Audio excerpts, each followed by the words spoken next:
شوہر کو یہ 4 جملے بولنے والی عورت جنت میں داخل نہیں ہوگی، ایسی عورت کو طلاق دے دو۔ حدیث نبوی۔ بسم اللہ الرحمن الرحیم۔ عذاب قبر قرآن کریم اور احادیث سے ثابت ہے۔ جس طرح دنیا میں آنے کے لیے ماں کا پیٹ پہلی منزل ہے اور اس کے حالات دنیا کی زندگی سے مختلف ہیں، بلکہ ویسے ہی اس دنیا سے آخرت کی طرف منتقل ہونے کے اعتبار سے قبر کا مقام اور درجہ ہے۔ قبر آخرت کی منزلوں میں سب سے پہلی منزل ہے اور اس کے حالات کو ہم دنیا کی زندگی پر موازنہ یا قیاس نہیں کر سکتے ہیں۔ عذاب قبر سے مراد وہ عذاب اور سزا ہے جو موت سے لے کر حساب و کتاب کے لیے دوبارہ اٹھائے جانے یعنی قیامت سے پہلے تک اللہ تعالیٰ کے نافرمانوں کو دی جاتی ہے۔ نبی کریم صلی اللہ علیہ وسلم نماز کے تشہد میں اور اپنے دیگر دعاؤں میں عذاب قبر اور قبر و حشر کے فتنوں سے بکثرت اللہ کی پناہ مانگا کرتے تھے۔ حضرت امام خالد بنت خالد بیان کرتے ہیں کہ میں نے سنا نبی کریم صلی اللہ علیہ وآلہ وسلم عذاب قبر سے پناہ طلب کر رہے تھے۔ حضرت عائشہ صدیقہ رضی اللہ تعالی عنہ بیان کرتی ہیں کہ یہود کی بوڑھی عورتوں میں سے 2 بوڑھی عورتیں میرے پاس آئیں۔ وہ کہنے لگی کہ قبر والوں کو ان کی قبروں میں عذاب دیا جاتا ہے۔ میں نے ان کی تکذیب کی اور ان کی تصدیق کرنے کو اچھا نہیں جانا۔ وہ چلی گئیں اور نبی کریم صلی اللہ علیہ وسلم میرے پاس تشریف لائے۔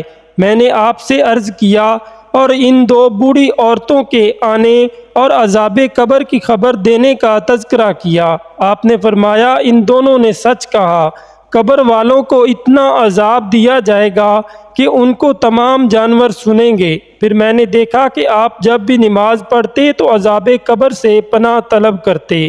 تو ناظرین محترم، اس احادیث سے یہ ثابت ہے کہ عذاب قبر برحق ہے، لیکن عذاب اس کو ملے گا جو اس کا مستحق ہوگا، یعنی اعمال کے حساب و کتاب کے بعد عذاب کا فیصلہ کیا جائے گا۔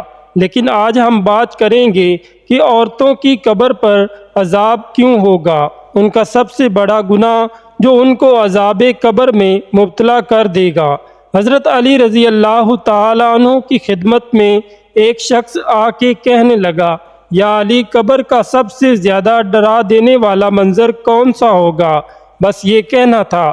تو حضرت علی رضی اللہ تعالی عنہ نے فرمایا، اے شخص، قبر میں سب سے ہیبت ناک اور خوفناک منظر اس عورت کے لیے ہوگا جو اپنے شوہر کی نافرمانی کرتی ہے۔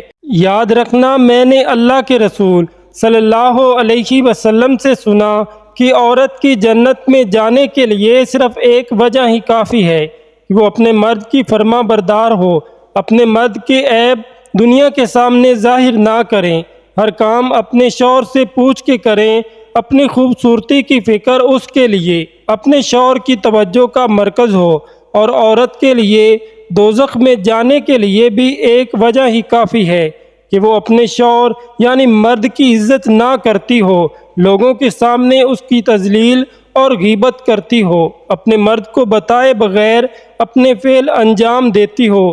اللہ گواہ ہے، عورت کی سب سے افضل نیکی ہی یہ ہے کہ وہ اپنے گھر کو جنت بنائے، اپنے مرد کی چھوٹی چھوٹی غلطیوں کو درگزر کرے۔ باخدا عورت کا یہ عمل ہر عبادت اور ہر نیک عمل سے افضل ہے۔ یاد رکھنا، اس زمین پہ عنقریب ایک ایسا وقت آئے گا جب دنیا کے مرد عورتوں کی مثل ہوں گے اور دنیا کی عورتیں مردوں کی مثل ہوں گی۔ اس وقت عورتیں نہ تو اپنے مردوں کی عزت کریں گی اور نہ ہی اپنی زندگی کے فیصلے اپنے مردوں سے پوچھنا چاہیں گی۔ ان کے بناؤ سنگار کا مرکز غیر مرد کی توجہ ہوگا اور مرد اپنی عورتوں پہ خرچ کرنے سے منہ موڑیں گے اور غیر عورتوں پہ فخر سے خرچ کریں گے۔ اے شخص، جب یہ وقت آ پہنچے تو سمجھنا قیامت آ پہنچی ہے۔ واضح رہے کہ شریعت میں بیوی پر شوہر کی فرما برداری کو واجب قرار دیا گیا ہے۔ بیوی کا شوہر کی نافرمانی کرنا، اس کو تکلیف پہنچانا، بچوں کو اس کے خلاف ورگلانا شرعاً ناجائز و حرام ہے۔ آپ صلی اللہ علیہ وسلم نے احادیث میں عورت پر اپنے شوہر کی اطاعت کو لازم قرار دیا ہے اور نافرمانی پر سخت وعید ارشاد فرمائی ہیں۔ چنانچہ حدیث شریف میں ہے، ترجمہ: رسول اللہ صلی اللہ علیہ وآلہ وسلم نے فرمایا کہ اگر میں کسی کو اللہ تعالیٰ کے علاوہ کسی اور کے سامنے سجدہ کرنے کا حکم کرتا تو بیوی کو خامند کے سامنے سجدہ کرنے کا حکم کرتا۔ حدیث شریف میں ہے، ترجمہ: حضرت عبداللہ بن عباس رضی اللہ تعالیٰ عنہ سے مروی ہے کہ رسول اللہ صلی اللہ علیہ وسلم فرماتے ہیں، میں نے جہنم کو دیکھا تو میں نے آج جیسا منظر کبھی نہیں دیکھا، اور میں نے اس جہنم میں عورتوں کو مردوں کی نسبت زیادہ پایا۔ لوگوں نے پوچھا، اے اللہ کے رسول صلی اللہ علیہ وسلم، وہ کیوں؟ تو آپ صلی اللہ علیہ وآلہ وسلم نے بتایا کہ ان کے کفر کی وجہ سے۔ کہا گیا کہ کیا وہ اللہ کا کفر کرتی ہیں؟ تو آپ صلی اللہ علیہ وآلہ وسلم نے فرمایا، وہ خاوند کی نافرمانی کرتی ہیں اور احسان فراموشی کرتی ہیں۔ اگر آپ ان میں سے کسی کے ساتھ زمانہ بھر احسان کریں، پھر وہ آپ نے کوئی ناگوار بات دیکھ لیں تو کہتی ہیں، میں نے تجھ میں کبھی خیر نہیں دیکھی۔ اسلام میں گھر کی مثال ایک چھوٹی سی حکومت کی ہے جس کی سربراہی قدرت اور فطرت نے شوہر کو دی ہے۔ بیوی اس حکومت میں شوہر کی مددگار اور اس کے مال و آبرو کی حفاظت کرنے والی ہے۔ اگر کسی موقع پر بیوی کے رویے میں ایسا بگاڑ آ جائے کہ اس حکومت خاندانی کی ٹوٹ پھوٹ کا خطرہ پیدا ہو جائے تو شادی شدہ زندگی بچانے کے لیے قرآن پاک نے شوہر کے لیے چند ایسے طریقے بتائے ہیں جس سے آسانی سے مسئلہ حل ہو سکے۔ چنانچہ اس سلسلے میں قرآن مجید کا ارشاد ہے، مرد عورتوں پر محافظ ہیں، اس لیے کہ اللہ نے ان میں سے بعض کو بعض پر فضیلت دی ہے، اور اس وجہ سے بھی کہ مرد ان پر اپنے مال خرچ کرتے ہیں۔ بس نیک بیویاں اطاعت گزار ہوتی ہیں، شوہروں کی عدم موجودگی میں اللہ کی حفاظت کے ساتھ اپنی عزت کی حفاظت کرنے والی ہوتی ہیں۔ اور تمہیں جن عورتوں کی نافرمانی کا خطرہ ہو تو انہیں نصیحت کرو یا پیار سے سمجھایا جائے، اور اگر نہ سمجھیں تو اپنے بستر سے الگ کر دو، اور اگر پھر بھی نہ سدھریں تو ان سے عارضی طور پر الگ ہو جا۔ پھر اگر وہ رضائے الہی کے لیے تمہارے ساتھ راضی ہونے لگیں تو ان کے خلاف کوئی رستہ تلاش نہ کرو، بے شک اللہ سب سے بلند، سب سے بڑا ہے۔ اس آیت مبارکہ میں بیوی کی نافرمانی عملی طور پر ہونے یا اس کا خطرہ ہونے کے لحاظ سے شوہر کو کہا گیا ہے کہ اپنی بیوی کو سمجھائے، اگر سمجھانے سے وہ نہ مانتی ہو تو دوسرا طریقہ اختیار کرتے ہوئے اس کا بستر الگ کر دیں اور اس سے ازواجی تعلق روک دیں۔ اگر ان دونوں طریقوں سے بھی وہ نہ مانے تو اس سے علیحدگی اختیار کر لی جائے تاکہ اسے اپنی غلطی کا احساس ہو۔ یہ اس کی آخری اور حتمی سزا ہے۔ حضرت نوح علیہ السلام کی نافرمان بیوی کا کیا انجام ہوا؟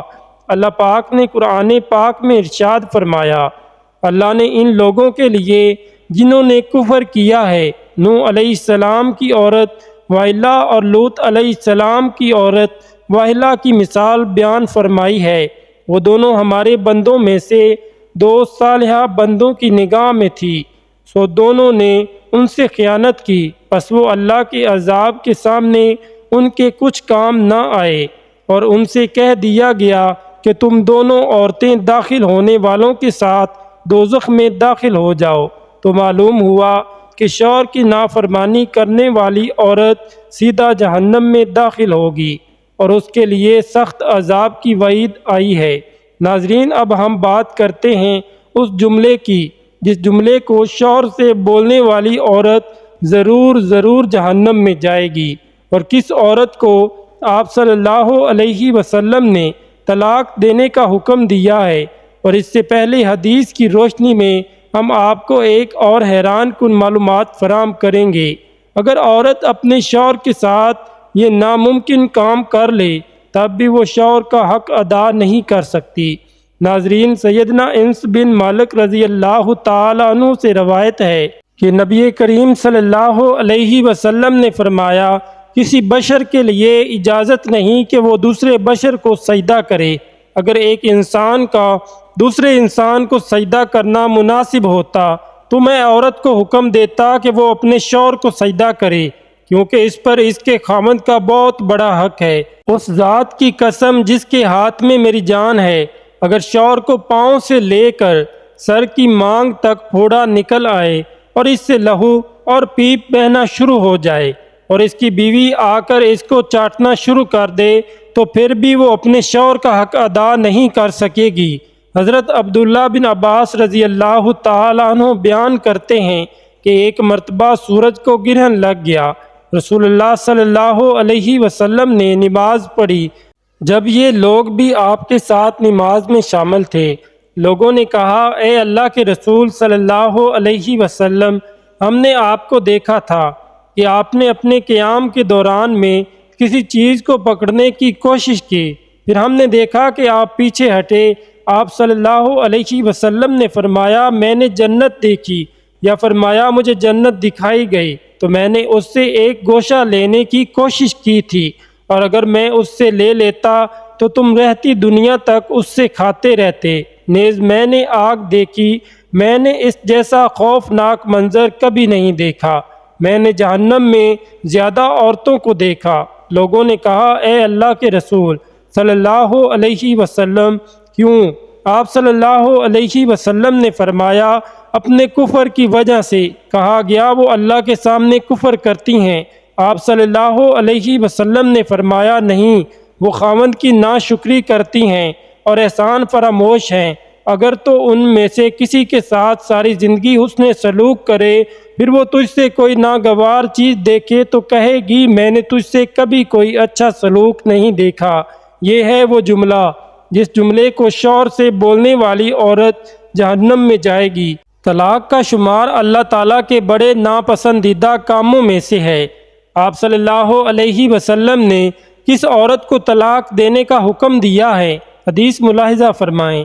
سیدنا لکلیت بن صبرہ رضی اللہ تعالی عنہ سے روایت ہے، وہ کہتے ہیں، میں نے کہا، اے اللہ کے رسول صلی اللہ علیہ وسلم، میری ایک بیوی ہے، وہ بڑی زبان دراز ہے اور مجھے اذیت دیتی ہے۔ آپ صلی اللہ علیہ وسلم نے فرمایا، اسے طلاق دے دے۔ اس نے کہا، میرا اس کے ساتھ بڑا پرانا ساتھ ہے، اس سے میری اولاد بھی ہے۔